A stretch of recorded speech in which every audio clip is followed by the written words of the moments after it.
So first of all, what is a format? So it's basically like in another world, you would say it's like a franchise. You have a McDonald's, you recognize a McDonald's everywhere, throughout the world. So even if you can't understand the language, you will recognize the show. A great example of this is Big Brother. Even though you don't speak German or whatever, you're in Germany, you click on the channel, this is Big Brother, you're pretty sure. So it's a show that can be adaptable in many countries, many cultures, scalable for the budget. Some are more scalable than others, but it's basically a recipe that you can repeat. And so what's the biggest advantage of going with formats instead of completely original productions? Well, there are two different advantages. A broadcaster will prefer to have a format because it limits the risk. It has been proven in other territories. We have a lot of best practices involved, and also what did not work, what did work.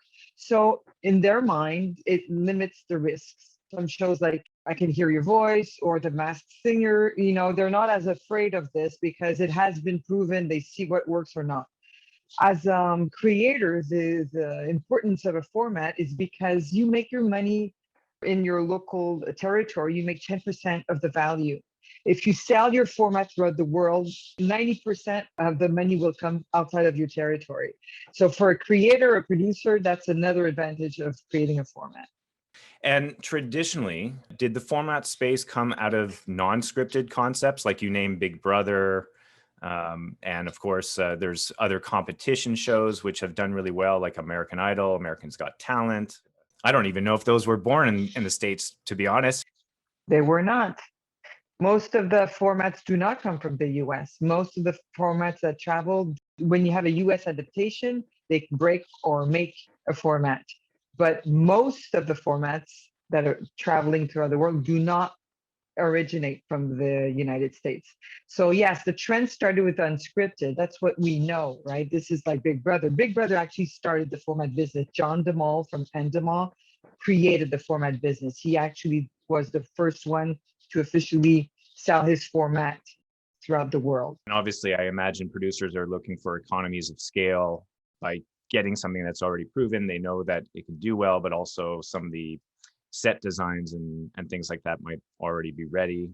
Yes, but you bear in mind, you do pay a lot for the right to produce a format, and that's my business, and that's my job to make sure that everybody gets paid what is owed. So, Endemol did not become one of the biggest companies in the format world with being cheap.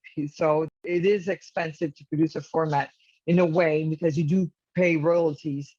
In another way, you do limit the risk. So it's like a scale. What is it worth it? And now on the scripted side, are you seeing more movement lately? Is there a trend to doing more formats now? There is a trend, but I think that trend right now is a little going down because it was huge perhaps 3 years ago. Now I think it's going a little down because people are now getting more open to discover original productions from other countries. I think Netflix or streamers brought us to that level, but it is a trend. But you've got to remember that in the scripted format world, only 5% of the sales of the options, because that's the first level of when you sell a format, you sell an option to produce, barely 5% get out of development. And on the unscripted side, it's much higher. The percentage I would say would be at least 30% of options go into production. So maybe we can talk about the life cycle, like from first getting a concept that you take on and then trying to get those option agreements. How long is that entire cycle from start to finish where you just sign on a new client, but then ultimately maybe you actually go into production? Let's say we take on proven formats like we do, and we're actually launching again new formats, but I would say the life cycle is about 2 years. When you decide to launch it internationally, and then you get to that, production, and then it's an established format. I'm not talking about a big blockbuster like Big Brother. I'm talking about just like, okay, it's traveling in about 3, 4, 5 territories. It's 2 years, 3 years, I would say. Unless you get that, I'm not talking about the exception. I'm talking about the main core of the business. So the most important question now is, How's your patience? it's I'm pretty patient, but you know what? There are so many deals to be done that I don't even realize the time it takes sometimes to get to that production. But you're right, you need to be patient because it is a cycle. You can't rush it. I mean, you can push them, the best you can, but after that, you need to trust the process, and you need to trust that everybody's doing their best in their own territory, and you need to go understand the cultures as well. We're not all the same. When you deal with Asia, they have their own way of doing things, their own agenda, and their own calendar. So, and in the States, you have to be really patient because the contracts take so long to sign. It's incredible. I think it's the longest experience of my life to sign contracts in the States, but it's worth it. And also the format industry is not as known in the States. They totally get what a format is.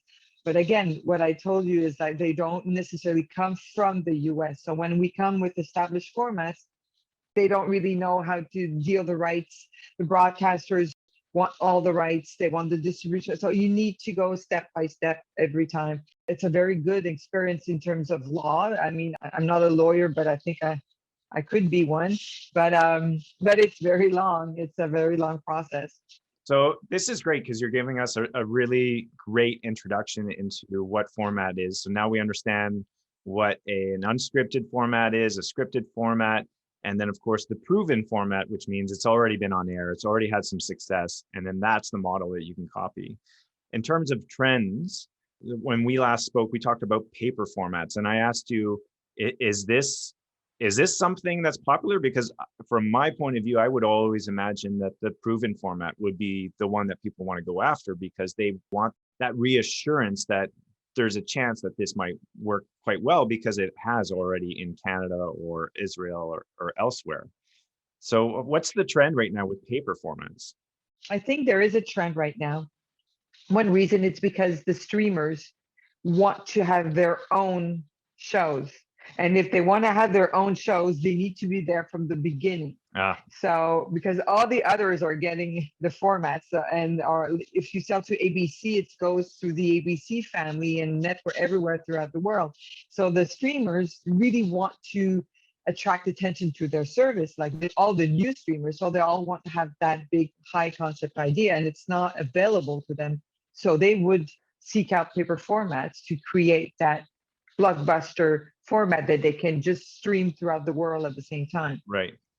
That is one reason why there is an appetite for the paper format.